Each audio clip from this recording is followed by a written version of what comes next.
What's the difference between a failed project and a $1 million success? Two words: risk response. In today's episode, we're going to navigate through the 5 types of risk response threats and the 5 risk response opportunities. Now, you'll be surprised to know this, that most PMs only know about avoid, transfer, and mitigate.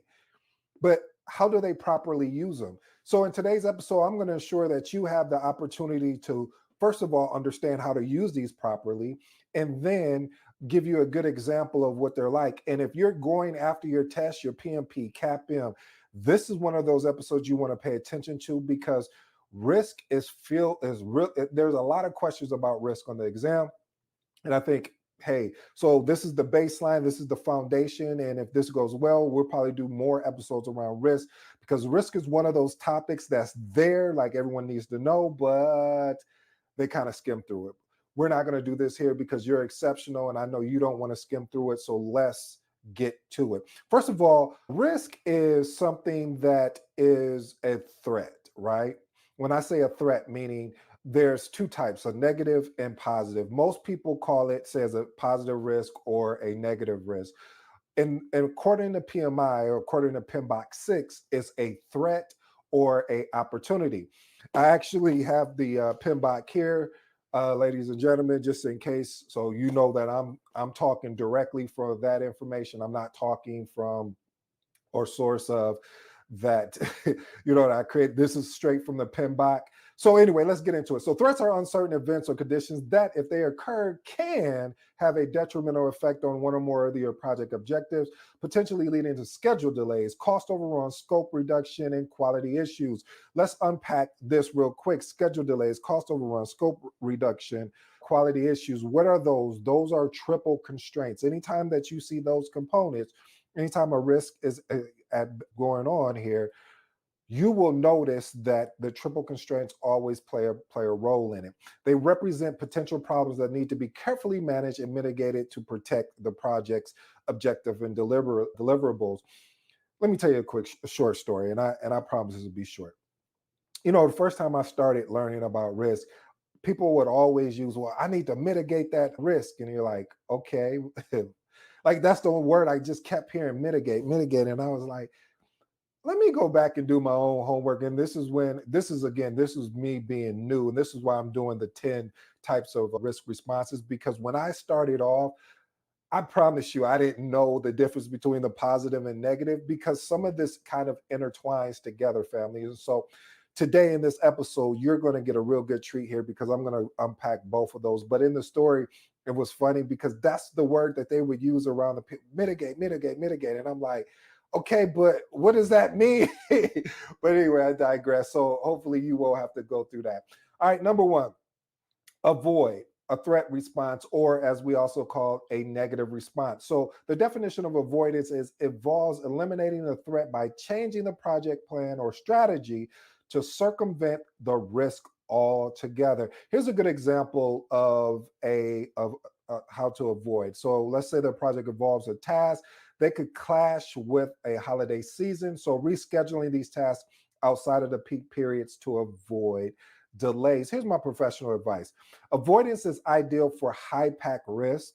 It often used in situations where the project can't absorb the risk potential impact. So reshaping the project approach is preferred.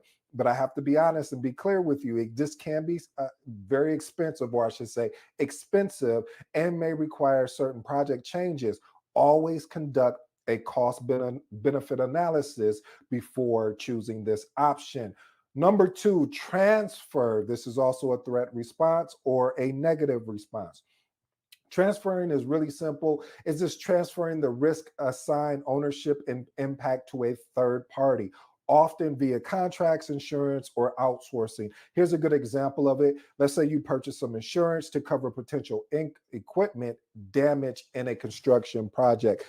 I think that is the most clear cut. So again, using that as an example, again, you're just going basically to buy some insurance just in case this happened. Another one, if you had a car, buying car insurance. So if something happens, you may be responsible for a deductible piece, but then the insurance company will cover the rest of the whatever the issue is as far as the car damage.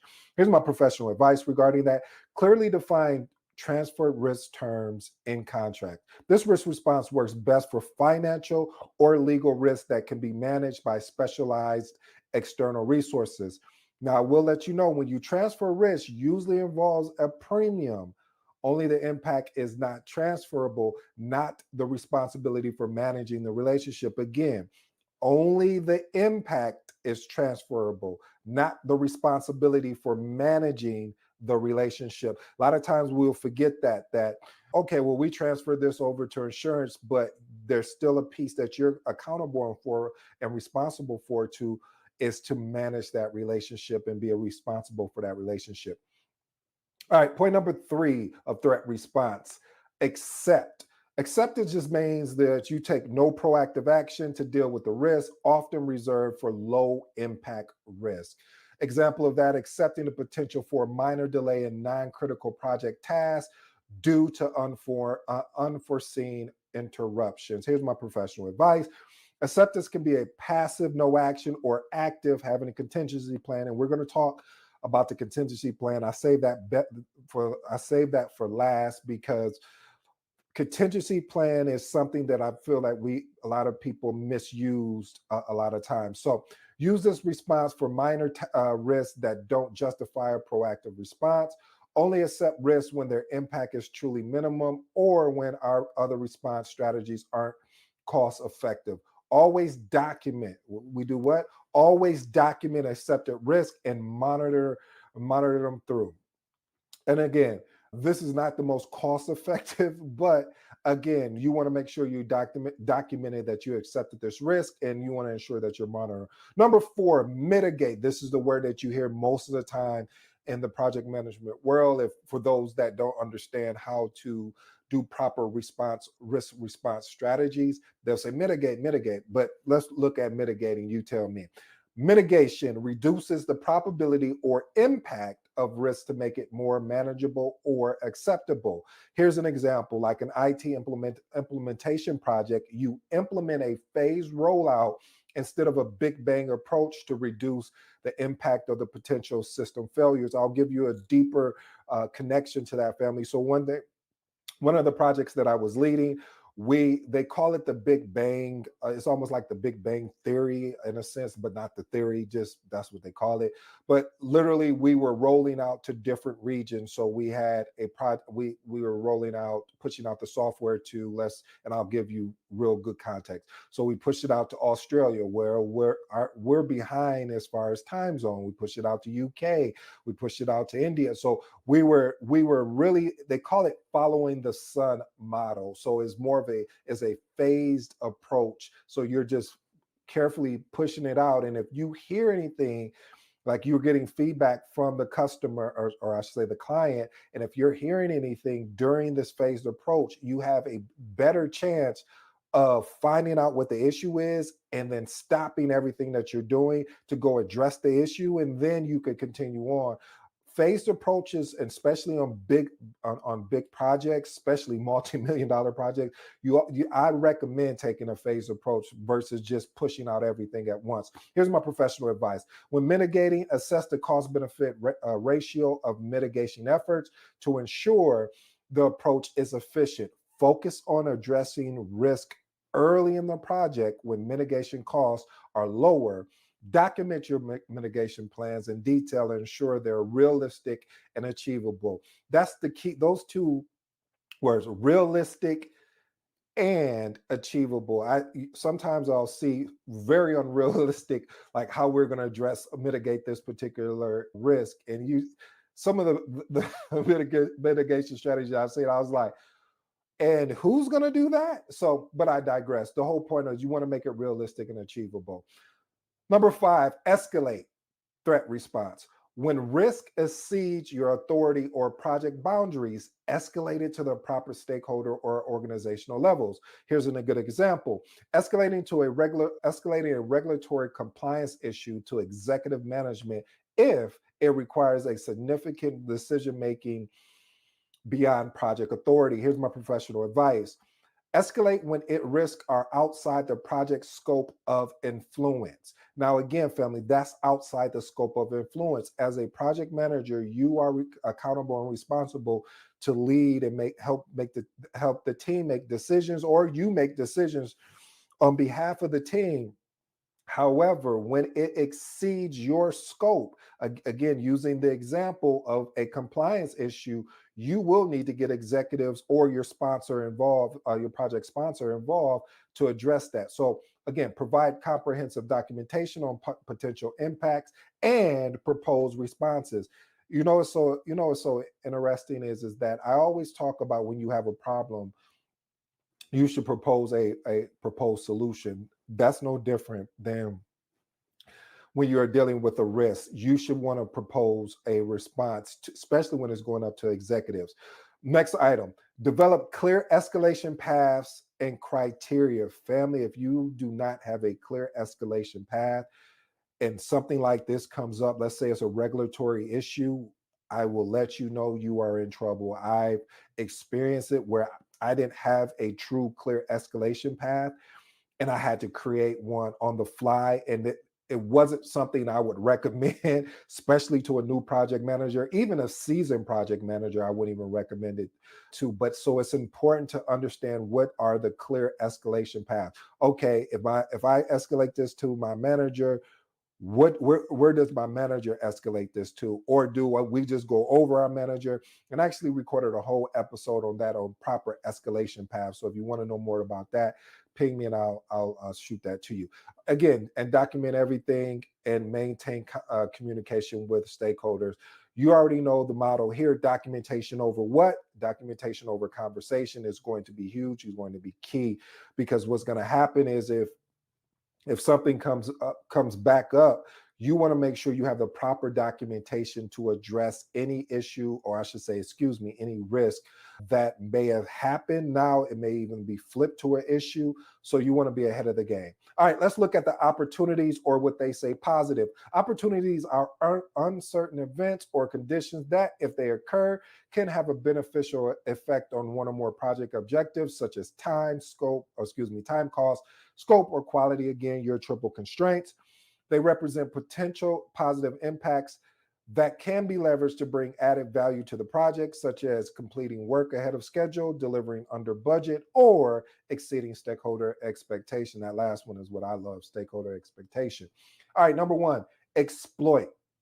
Exploitation ensures a high priority opportunity is realized by maximizing the likelihood of its occurrence. Example: when a key expert becomes unexpectedly available, you immediately secure them for your critical project activities. Here's my professional advice: exploit when opportunities offer significant value to the project and dedicated resources accordingly to maximize benefits. Also, create a rapid decision-making process to capitalize on opportunities quickly when they arise. Again, family, it's about speed to market. Again, it's about making quick and informed decisions. All right, number two, enhance. This is also called opportunity response, as you kind of get it. Positive risk. Enhancements aims to increase the likelihood or impact on an opportunity. Example: if an early completion might attract a bonus, uh, encourage faster work completion through incentives. Where I'll give you a deeper example about that. So a good example of this would be, for instance, let's say we're working in construction, or no, I'll even use software. We're working in software, and if we're able to get this software out ahead of time or even on time, there may be some bonuses tied to how fast we get it out without minimizing on the quality issues that we will have or don't have. So there could be a lot of things tied to that, but the biggest thing is trying to increase the likelihood and open up opportunity. Here's my professional advice: Define clear benefits for enhancement activities as they would positively affect project goals without straining resources. Look for opportunities to combine or leverage multiple positive risks for a greater impact. Number three, share. Sharing is caring, they say. Allocate ownership of opportunity to a third party who was best positioned to capture it for the project benefit. Here's an example: collaborating with a tech partner to co-develop a feature, allowing both parties to share in the revenue boost. So a good example of that, let's just say, for example, which I know this has probably never happened, but let's just say Apple and Microsoft got together, and now, they're tech partners and they decided to develop some particular features. Here's my professional advice: ensure all sharing arrangements are clearly documented and mutually beneficial. Family, you have to do that, especially if you're doing this share opportunity response. Consider legal review for significant partnerships. Point number four, escalate. Moving the opportunity management, I got excited. Moving the opportunity management to a higher organizational level when it exceeds project boundaries. An example of that is technological tech breakthrough in your project could benefit multiple projects, so you can escalate it to a program level. So let's say you have a breakthrough in which it benefits on a more of a project level, because when you get to the program level, it's a collection of projects. So when you're looking at project, let's say you have a project that is having success from a technological, I don't know why I'm struggling with that word today, that's my thing. You have a greater opportunity to have success.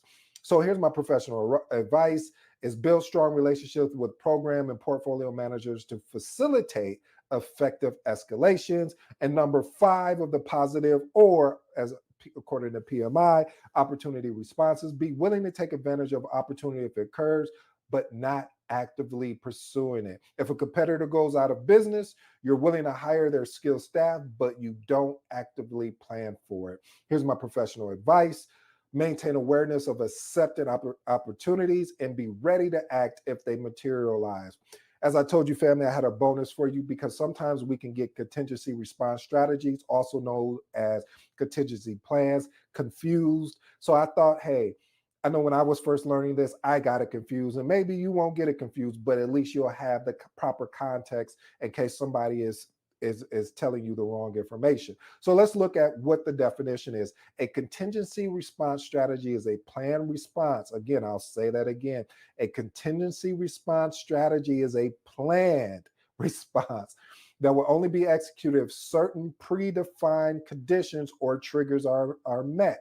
Again, the only way a contingency response strategy can work if predefined conditions or triggers can be met. They're designed to be implemented only if specific events occur. Here's the key attributes to a contingency response strategy, or what we call a contingency plan: trigger conditions that are clearly defined, response strategies that has been planned in advance, assign ownership and responsibility, resources that have been identified and reserved. Now, I want to give you a good example of what that looks like. So let's take a software development project. The trigger is if a key developer leaves the project. So that is the trigger. That meets our first key attribute. Now, our contingency response is activate cross-training program, engage in pre-identified contract resources, implement documented knowledge transfer plan. Why is this important? Well, it provides a ready to execute backup plan. It reduces response time when risks occur, and it increases project resilience. And most of all, the most foundational, the most successful thing that you're going to need is it helps maintain the project momentum. Well, family, I hope you enjoyed today's episode. Again, 5 strategies, positive, 5 strategies, risk response strategies, negative, or as we call them, threats and opportunities, or opportunities and threats. I just had to mess with you a little bit. Well, I go by the name of ED. I hope this high level risk strategy, I want to give a special thanks out to one of the family members that recommended, say, hey, Ed, I would love to see some information on risk and do some more stuff on risk. I want to let you know I never forgot about you. I was just getting some other episodes out the way. Now we have this opportunity to talk about risk. I got some more stuff coming for you guys. I'm super excited. We're getting close to, I guess, the end of fourth quarter. And when I say the end of fourth quarter, even though it just started at the beginning of this month, it still is going to go fast. So got a lot of training for you for November as well as December and some other awesome things coming. So stay tuned, stay tapped in. This has been your boy ED. For all you smart and intelligent folks out there, that just simply means, and I appreciate you. Until next time.